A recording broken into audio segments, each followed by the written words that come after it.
Salut l'équipe, bienvenue sur la chaîne de Sai et Sio.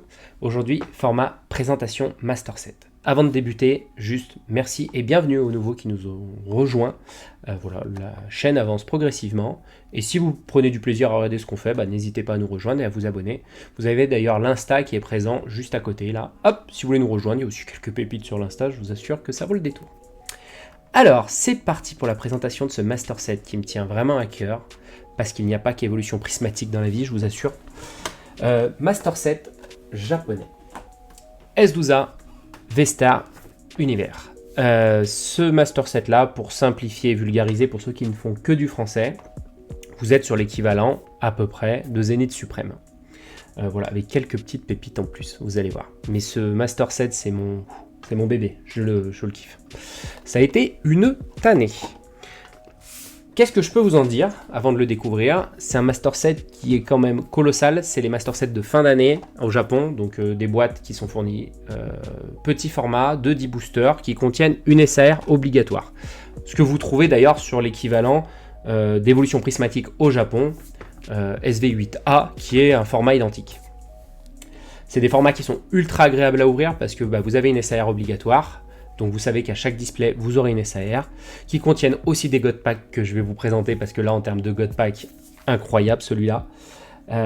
Une série de 172 cartes hors secrète, sachant qu'il vous faut pour le Master 7 systématiquement la reverse, donc ce qui nous fait 344 cartes. Et dedans, vous avez 90 secrètes qui viennent s'additionner, donc un total d'un Master 7 de 434 cartes.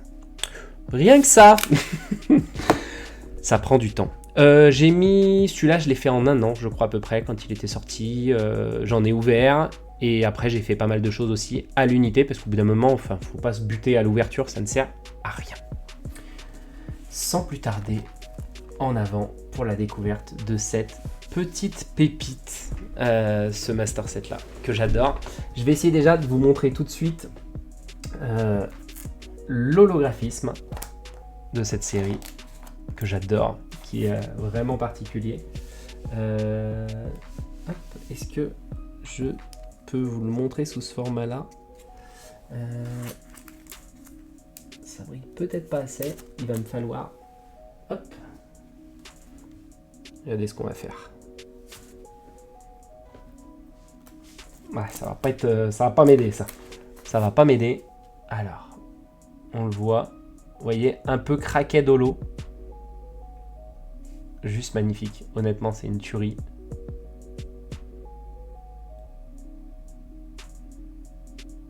Dinguerie cet holographisme, donc présent, sur toutes les cartes, bien entendu, hormis Ultra, où vous retrouvez donc les V. Certaines vont vous parler, ça va vous rappeler forcément, Zénith. Vous avez donc dans ces formats-là des V qui sont présentes, de sublimes radieuses et les radieuses japonaises. Aïe aïe aïe. Donc là vous avez ce magnifique Drac au feu radieux. Alors pareil, bon, je suis obligé. Parce que si je vous montre pas l'holographisme, on se régale pas comme ça. Voilà à quoi ressemble une radieuse. Ah là là. Et après, le japonais, on dira ce qu'on veut, mais... Donc là, voilà, le format radieux. À savoir que dans chaque display, une radieuse obligatoire. Et vous pouvez avoir double secrète. Voilà, juste magnifique. Moi, je trouve un système pour vraiment que vous puissiez profiter à chaque fois des holographismes. Même si une carte, vous pouvez vraiment l'admirer que quand vous l'avez concrètement en main. Donc, les V, les V-Star, les radieuses que vous pouvez trouver dans les 174 premières cartes. Quand c'est ouvert comme ça. L'Amphinobi est radieux. Petit Amphinobi radieux. Que vous retrouvez dans Zénith aussi, du coup. Allez. Juste une dinguerie. Je kiffe. Ça va bien rendre avec cette inclinaison. Encore une radieuse que vous voyez ici. Regardez ça. Ça c'est pépitas. C'est pépitas. C'est pour ça que je vous dis, c'est quand on les a en main qu'on en profite le plus. Hop. On continue par ici avec donc les V-Star. Il y a aussi donc des V-Max. Vous pouvez retrouver une magnifique petite Mew V-Max à côté d'une autre radieuse. Donc ça doit être forcément des cartes qui doivent vous parler, qu'on retrouve sur le FR. Hop là. Avec ce magnifique Ecto, mon chouchou. Hop là. Vous retrouvez encore donc cet enchaînement 2V, 2V Star, 2V Max. Magnifique. Encore une radieuse qui est présente ici. Petite brute à livrer. Les radios, c'est des holographismes incroyables. Carte de zinzin. Carte de zinzin. Et ça, c'est que l'apéro, hein, je vous le dis. Là, on est sur l'apéro. On arrive. Bon, on retrouve du Rayquaza dans cette série, du Latios Latias, du Mew, du Mewtwo. C'est pour ça que cette série est tout bonnement folle. Surtout quand vous tombez sur des cartes comme ça et que vous allez avoir cet holographisme. Je suis limite un peu déçu de ne pas pouvoir vous en faire profiter. Je sais pas si vous allez pouvoir vraiment le voir, mais l'holographisme est dingue. Donc quand vous êtes au soleil sur ce Master Set avec le symbole en bas de carte, folie quoi. Folie pure. Hop là. Très belle qualité de finition. De toute façon, le japonais, pour ceux qui en font, ils le savent. On a des cartes qui sont juste folles. On retrouve du Giratina, V-Max, V-Star, je veux dire, pas V-Max. Et vous allez voir après dans les secrètes aussi comment on le retrouve. Pareil, quand on arrive après toute la partie trainer, vous allez avoir pareil le principe avec la commune et l'holographisme. J'espère que vous pouvez tout voir. Hein. Mais on attend tous la même chose. J'accélère un petit peu parce que je pense que c'est pas ça qui vous intéresse. Ça y est, on arrive au plat de résistance. Là, vous allez avoir donc tout le format qui est le format des AR. Donc là, vous allez avoir toutes les cartes AR qui sont incroyables. Vraiment des cartes incroyables. Je vais vous montrer. Il y en a beaucoup, donc je ne vais pas tout vous présenter. Mais en tout cas, je vais essayer de vous présenter celles qui sont pour moi les pépitas ultimes. Celle-là que j'adore.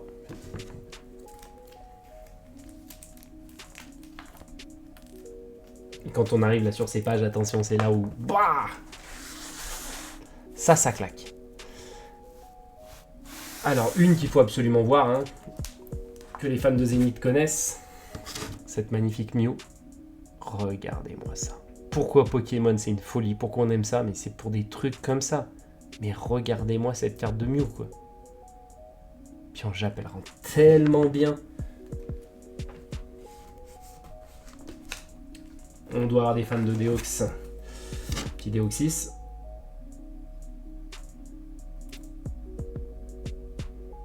J'ai choisi ce format où vous me direz d'ailleurs dans les commentaires si... Parce que d'habitude je mets la lumière au-dessus, mais ça reflète un peu parce que tout est slivé, tout est protégé. Des fois le rendu, il est un peu moyen. Donc là je me dis que vous verrez mieux les holographismes si je viens projeter de la lumière. Regardez-moi ça. Si ça c'est pas dinguerie. Donc là c'est tout le format des AR que vous avez dans cette série. Donc vous voyez quand vous arrivez sur votre double page comme ça, dingue. Je vous montre celle-là parce qu'elle tient à cœur ratio.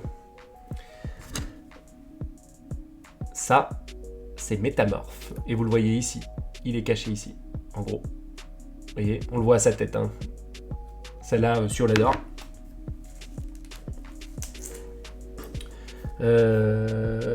Hop là. Petit écrémeux. Enfin, on a des trucs cool. Là, on arrive. Comment ça arrive aux choses sérieuses? Là, vous allez retrouver certaines cartes de folie, parce qu'il y a des folies véritables. Là, on peut prendre le temps, je pense. Là, on peut prendre le temps de discuter. On va vous montrer quelques pépites. Tout n'est pas dans le classeur, parce que j'ai quelques cartes de cette série que j'ai récupérées en gradé, parce qu'elles étaient... J'ai fait des affaires, en fait, en gradé, tout simplement. Et je les touchais moins cher en gradé qu'en loose, à l'époque, quand je les avais trouvées. Donc, vous retrouverez donc certaines cartes comme la Zeraora, en gradé et non pas dans le classeur. Je vais les reprendre pour qu'elles puissent être dans le classeur. Et cette carte de dingue, hein, qui est la carte du Drac, qui est tout bonnement folle, avec le Mewtwo en fond pour ceux qui connaissent. Et l'avantage dans cette série, c'est cette folie-là. En fait, vous avez donc le Mewtwo. Vous avez l'angle de vue du combat de Mewtwo contre le Drac, qui est folle. Et donc l'angle de vue de Drac, du Drac au feu, qui affronte Mewtwo. Juste folie. La Zera est en haut. Dans mes pépites, qu'est-ce que je classerais dans celle-là? Celle-là que j'adore. Un Drac qui se repose. Juste si vous zoomez, vous allez voir qu'au fond est présent. Je vais essayer de m'approcher au max et que ça fasse le point. Regardez là-bas. Magnifique, hein? Donc les petits trucs cachés comme ça dans les cartes, j'adore. Vous retrouvez les chiens légendaires qui sont présents. Donc les Suicune, Entei, Reiku, Régalade. Donc ça fait partie des pépites. Celle-là, celle-là on n'en parle pas assez, mais folie. Pourquoi j'adore cette carte? Regardez les éclairs en fait qui traversent. Mais alors viennent sublimer la carte, je vous assure qu'en main, elle est folle. Elle est folle cette carte. Celle-là, je l'aime beaucoup. En fait, je les... Même choisir, je vous assure que c'est compliqué, parce qu'elles sont toutes dingues. Il y a quand même quelques pépites. Ça, c'est magnifique aussi en termes de travail.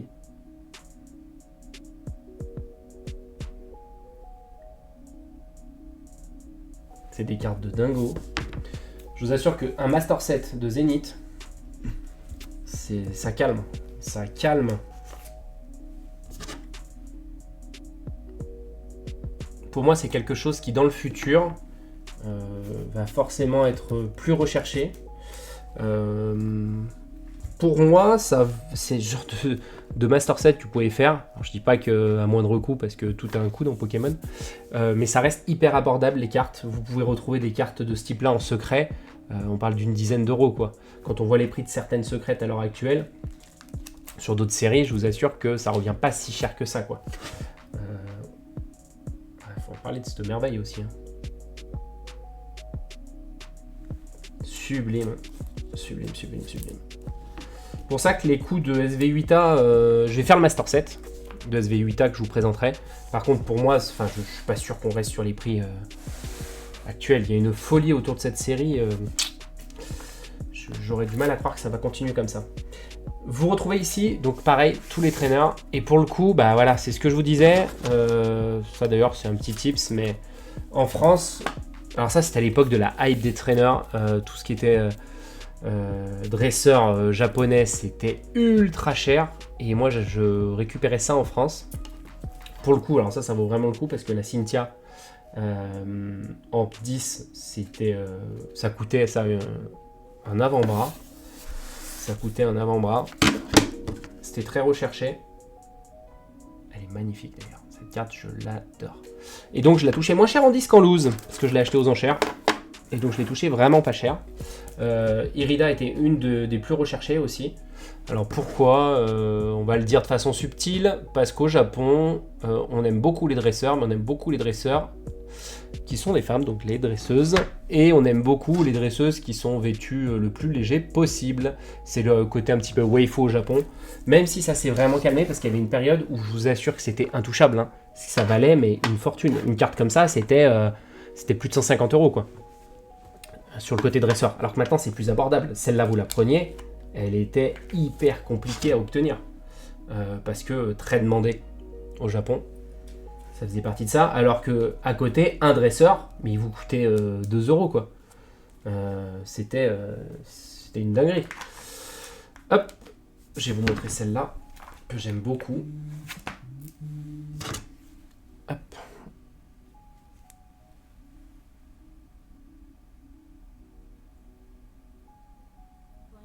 Magnifique. Vous voyez, là il y a un petit Pokémon là, qui est caché dans le fond, ça j'adore. Quand il y a des choses à voir dans les dessins, parce qu'en fait c'est ça, hein, le côté artistique de Pokémon, c'est d'admirer quand même les cartes. Vous retrouvez aussi dedans,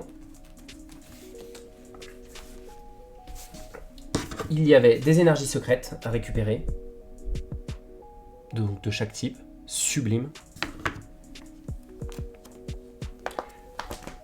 Et là, plat de résistance, ce qui fait de cette série une série folle, et quand je vous dis que vraiment, elle mérite d'être regardée et d'être analysée, cette série.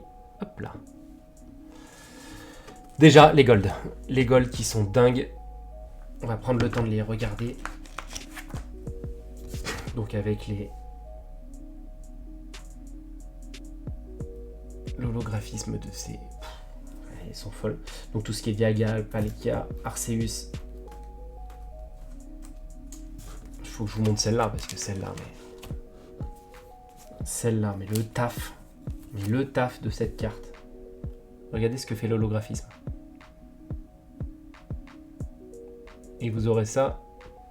Vraiment, le japonais a des holos un peu différentes. Ouais, c'est... Cette carte est dingue. Donc là, vous êtes sur une illu d'Akira Igawa. Et pour le coup, lui, il fait des folies. Bravo l'artiste, hein, j'ai envie de vous dire.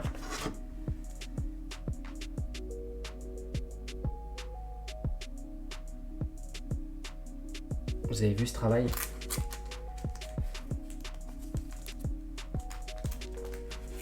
Il va rester celle-là.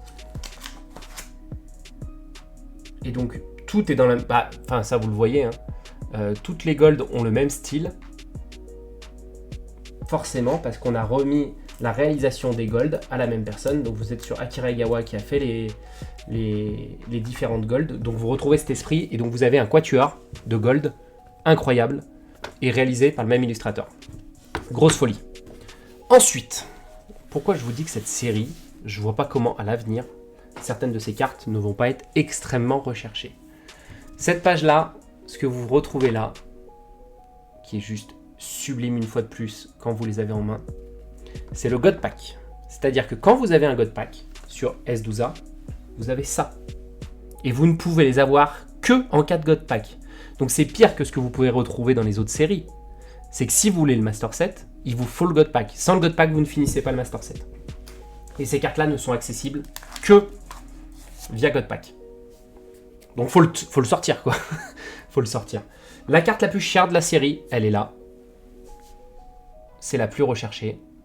Forcément, c'est Pika. Et donc, c'est Pika du God Pack. Et pour le coup, c'est 2000% justifié. Moi, je suis content, je l'ai dans un état magnifique. C'est 2000% justifié. Parce que, d'une, c'est Pika. Et que c'est un Pika que vous ne pouvez avoir exclusivement que dans le God Pack. Donc, extrêmement rare. En termes de quantité. Donc, sublime. Et ce que j'adore, je ne sais pas si vous l'avez remarqué, c'est qu'en fait, quand vous les alignez dans l'ordre, elle vous fait une seule et même carte, entre guillemets, un seul et même dessin. Et vous retrouvez en fait tout ça qui vient s'assembler avec la montagne en fond. Vous retrouvez la maison qui est là sur le côté, là où vous voyez Pika. Et vraiment, ça c'est grosse folie. C'est ce qui fait pour moi la différence dans ce set. Vous voyez le sol, la partie avec la maison, la montagne en arrière, et elles viennent tous ensemble former une seule et même illustration avec cette brillance. Voilà, ça c'est incroyable. Honnêtement, c'est un kiff. Cette série, en termes d'illustration et de ce qu'elle propose, est juste dingue. Voilà, je voulais pas vous proposer un format trop long pour la découvrir. Si ces formats vous plaisent, on en fera d'autres. Voilà, j'espère qu'en tout cas, vous vous êtes régalés. L'idée, c'est de vous proposer différents formats et de vous proposer voilà, ces moments où on vient découvrir un set, des cartes, afin d'attirer peut-être votre attention. Ou si vous êtes en train de réfléchir à démarrer un nouveau set, vous allez découvrir des choses hyper intéressantes. Et ça, il n'y a qu'en japonais que vous allez avoir ces cartes-là, en tout cas ce God Pack avec ce principe de cartes-là, même si elles existent hors God Pack en FR. Par contre, le rendu de l'illu est vraiment différent. Pour le coup, là, c'est vraiment sublime. Et vous avez donc un Master Set une fois fini, pour moi, qui est tout bonnement incroyable et qui, à l'avenir, risque d'attirer du monde, parce que souvent, c'est ce qui se passe dans Pokémon. On boude des choses et puis on se rend compte plus tard que finalement, c'était pas si mal. C'est assez fabuleux. Et vous voyez, la Zénith est en train d'être regardée de façon très attentive et Zénith est en train de monter de façon importante. Voilà, moi pour le coup, j'ai pas attendu pour tomber amoureux de ça. Ça, c'est juste un de mes Master Sets, voire le Master Set préféré. Je l'adore, voilà. En tout cas, merci d'avoir pris le temps de regarder cette vidéo. J'espère que vous avez pris du plaisir à découvrir ce set-là. Je vous souhaite à tous une superbe journée ou une superbe soirée en fonction de tout ça. Et pour ceux qui ne sont pas encore abonnés, bah, apportez votre soutien. En tout cas, ça nous réchauffe le cœur. Voilà, bienvenue parmi nous. Pour ceux qui nous ont rejoints, on vous embrasse. On vous souhaite une excellente journée et à la prochaine sur une vidéo pour découvrir des hits. Parce qu'on est bon dans tout, on est bon dans les Master Sets et on est bon pour dropper. N'oubliez pas, prochaine vidéo sûrement. Bientôt, je reçois ma réception CCC avec le Pika qu'on a tiré ensemble en vidéo. Donc, n'hésitez pas à être présent pour découvrir la note. Ciao l'équipe!